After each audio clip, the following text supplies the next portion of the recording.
Property అంటాడు, వాళ్ళ family property అంటాడు. ఈ హమీద్ ఎవరైతే అక్యూజ్ ఉన్నాడో ఇతను ఇది నాకు డాక్యుమెంట్స్ ఉన్నాయని చెప్పి గొడవ చేస్తున్నాడు. ఆ ప్రాసెస్లో వీళ్ళు కొట్టుకోవడం జరిగింది. ఫ్యామిలీ పరంగా కూడా పిల్లలు వెళ్ళి వాళ్ళ గొడవలు అయినా కూడా జరిగి ఉంది. సో ఇట్లా జరుగుతున్నప్పుడు ఈ హమీద్ ఏం చేశాడంటే నేను ఇతను ఎలాగైనా చంపాలి అని ఒక ప్లాన్ చేశాడు. హమీద్ ఎలాగా ఆల్కహాలిక్ అబ్యూజ్ ఉన్నాడో డిసీజ్ కూడా రియాజ్ కూడా ఆల్కహాలిక్ అబ్యూజ్ ఎక్కువగా తాగడం, అటర్ చేయడం, వర్డ్స్ ఇట్లా నేను చంపేస్తానని చెప్పడం, ఒకరి మధ్య ఒక మధ్య ఎనిమాసిటీ బాగా డెవలప్ అయింది. దీనివల్ల ఏంటంటే ఎవరైనా ముందు చంపొచ్చు మమ్మల్ని, కాబట్టి నేనే ముందు ఎలిమినేట్ చేస్తానని చెప్పి హమీద్ అతనికి ఉన్నటువంటి టొబాకో బిజినెస్లో ఉన్నటువంటి కలీగ్స్ సలీం అనే వ్యక్తి ద్వారా ఫస్ట్ ఈ గొడవలు అవుతున్నప్పుడు సలీం కూడా ఇందులో మన కేసులో ఉన్నాడు, నేరస్తుడు. అతనే వెపన్తో ఫైర్ చేశాడు. సలీం ద్వారా ఈ నేరం మీరు చేస్తే నీ ఫ్రెండ్స్ని తీసుకొచ్చి నేరం చేసి ఇతను మర్డర్ చేస్తే మీకు 13 లక్షల రూపాయలు ఇస్తానని చెప్పాడు. 13 లక్షల రూపాయలతో ఇస్తాను పాటు ఒక 2,50,000 రూపీస్ వాళ్ళకు అడ్వాన్స్ కూడా ఇచ్చాడు. ఇచ్చి అతను ఒక ఫ్రెండ్ ద్వారా కూడా ఇంకా మీకు అవసరం ఉన్నప్పుడు నేను సదుపాయాలు చేస్తాను, ఒకవేళ కేసులో వచ్చినప్పుడు కూడా నీకు హెల్ప్ చేస్తాను అని వాళ్ళని కాన్ఫిడెన్స్లో తీసుకున్నాడు. అయితే వీళ్ళందరూ ఎవరైతే ఈ నేరం చేసినా ఉన్నారో వీళ్ళందరూ చిన్న చిన్న వాళ్ళ ఫినాన్షియల్ ట్రబుల్స్లో కొంచెం ఉన్నారు. ఆ ట్రబుల్స్ అన్నింటినీ ఎక్స్ప్లాయిట్ చేస్తూ వీటిని అడ్వాంటేజ్గా తీసుకుంటూ ఇతని యొక్క ఉన్నటువంటి గోల్ ఏదైతే టార్గెట్ ఉందో ఈ రియాజ్ను చంపాలనే ప్లాన్లో, రియాజుద్దీన్ని చంపాలనే రియాజుద్దీన్ చంపాలనే ప్లాన్లో వీళ్ళందరి యొక్క వీక్ పాయింట్స్ని ఎక్స్ప్లాయిట్ చేస్తూ వాళ్ళకున్న ఫినాన్షియల్ ఇన్ఫిమిటీస్ కానీ ఆర్థిక ఇబ్బందులు చూసుకొని ఈ ప్రకారం ప్లాన్ వేస్తాడు.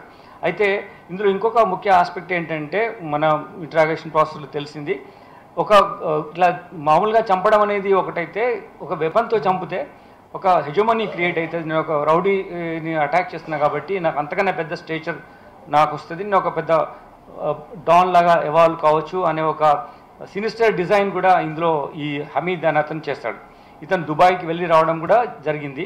ఇదంతా ప్లాన్ చేసిన తర్వాత ఇతను దుబాయ్కి వెళ్ళాడు. దుబాయ్కి వెళ్ళక ముందు చేసింది ఏంటంటే ఇతనికి ఉన్నటువంటి సలీం అనే వ్యక్తిని, తర్వాత ఇంకొక బాద్షా, వీళ్ళిద్దరు వ్యక్తులను తీసుకొని యూపీకి వెళ్ళాడు. యూపీలో కనౌజ్లో ఇద్దరు అక్యూజ్డ్ ఉన్నారు. వాళ్ళ దగ్గర నుంచి మీకు చూసిన పిస్టల్ తీసుకోవడం రావింది, కంట్రీమేడ్ పిస్టల్ అది అక్కడి నుంచి కొనుక్కొని ఇక్కడికి తీసుకొచ్చాడు. తీసుకొచ్చిన తర్వాత ఈ ఎలా అఫెన్స్ చేయాలని చెప్పి రెక్కీ చేస్తూ ఉన్నారు. ఈ ప్రాసెస్లోనే ఒకవేళ వెపన్తో పాటు చాలామంది ఉన్నారు, ఒకటే వెపన్ ఉంది కాబట్టి ఇంకా చాలామంది ఉన్నారు కాబట్టి వాళ్ళని చంపడానికి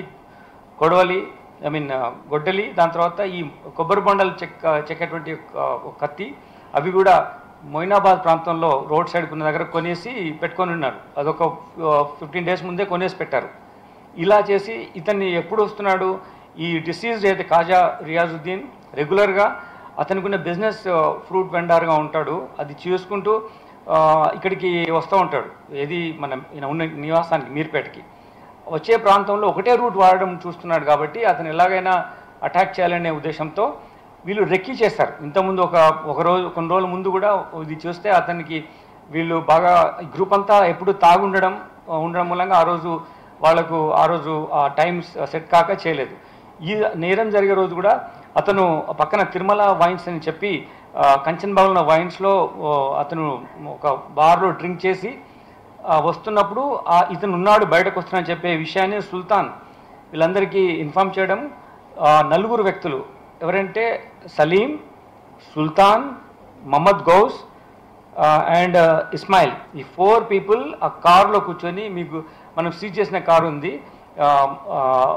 ఆ కారులో కూర్చొని వచ్చి ఫస్ట్ ఇతన్ని వెనక నుంచి వచ్చి మోటార్ బైక్ మీద వెళ్తున్న అతన్ని డాష్ చేస్తే పడిపోతే ఈ గొడ్డలి, దాని తర్వాత అది కత్తితో అతన్ని అటాక్ చేస్తారు. అటాక్ చేసిన తర్వాత ముఖం పైన అవి చాలా కొట్టిన తర్వాత అదంతా బ్లడీ అయింది, ఏరియా అంతా రక్తంతో నిండిపోయింది. అప్పుడు ఈ సలీం అనే వ్యక్తి అతను బయట, ఇదంతా ఎక్కువగా కింగ్ పిన్ ఏమో హమీద్, ఆపరేషన్ మొత్తం సలీం చేశాడు. సలీం వచ్చి ఆ వెపన్ తీసుకొని వచ్చేసి ఒక రౌండ్ ఫైర్ చేయడం జరిగింది. ఆ వెపన్ అక్కడ ఎంప్టీ షెల్, దాని తర్వాత ఆ వెపన్ తర్వాత వాళ్ళు ఒక ఫామ్ హౌస్ దగ్గర ఉన్నారు. అక్కడ మన ఆ ఫామ్ హౌస్ నుంచి అతన్ని తీసుకొచ్చినప్పుడు అక్కడ వెపన్ సీజ్ చేయడం జరిగింది. నర్కత్ మేడిపల్లి అనే ప్లేస్లో ఒక విలేజ్లో మంచాల దగ్గర ఒక ఫామ్ హౌస్లో ఉన్నారు. దాన్ని నుంచి మనము ఇతన్ని సీజ్ చేయడం జరిగింది. వీళ్ళ బ్లడ్ స్టెయిన్ క్లోత్స్ కూడా తీసుకోవడం జరిగింది. అంతేకాకుండా ఇతనికి ఒక ఈ ఎంటైర్ ప్లాన్లో సహాయం చేయడానికి అతనికి మనము ఇనాయతుల్లా అని ఒక వ్యక్తి ఉన్నాడు. ఇతను ఒక బిజినెస్ చేస్తాడు, క్లోత్ మర్చెంట్.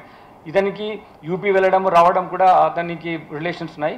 అతని ద్వారా ఈ మనీని దుబాయ్ వెళ్ళాడు కాబట్టి హమీద్ ఈ ఇనాయత్ ద్వారా వీళ్ళకి మనీ ఇవ్వడం అన్నీ చేస్తాడు. ఆ 4,02,000 రూపీస్ కూడా అతను ఇవ్వడానికి ఉన్న ప్రాసెస్లో వీళ్ళు ఎప్పుడైతే ఈ ఫామ్ హౌస్కి వచ్చారో ఆ ఫామ్ హౌస్లో మనం వాళ్ళని పట్టుకోవడం జరిగింది. ఆ ప్లేస్లో ముందే ఈ ప్లాన్ చేస్తున్నానికి ముందే అతని ఫ్యామిలీని షిఫ్ట్ చేయడము, ఏమైనా అటాక్ అవుతే పోలీసు దొరికిపోతారని చెప్పేసి అన్ని ఎవిడెన్స్ దొరకకుండా చాలా ప్రయత్నం చేశారు. కానీ మా tech team, SOT team and Maheshwaram Balapur police officers చాలా ప్రొఫెషనల్గా చేసి one of the finest detection total professional ఆస్పెక్ట్స్లో టెక్నికల్ ఎవిడెన్స్ బేస్డ్గా ఈ నేరం చేసిన వాళ్ళని పట్టుకోవడం జరిగింది. 8 మంది అక్యూజ్డ్ పట్టుకున్నాం. ఇంకా 2 అక్యూజ్లు ఎవరైతే వెపన్ ఇచ్చారో వాళ్ళు యూపీలో ఉన్నారు. ఇంకొక అక్యూజ్డ్ దుబాయ్లో ఉన్నాడు. We'll also get him very soon. అయితే ఈ ప్రాసెస్లో వీళ్ళు అఫెన్స్ చేసిన తర్వాత స్విఫ్ట్ కార్లో వచ్చి ఈ నలుగురు ఫస్ట్ అఫెన్స్ చేసిన తర్వాత మళ్ళీ వాళ్ళు వెళ్ళి రూబీ వైన్స్ దగ్గర వాళ్ళ ఆల్రెడీ ఒక కారు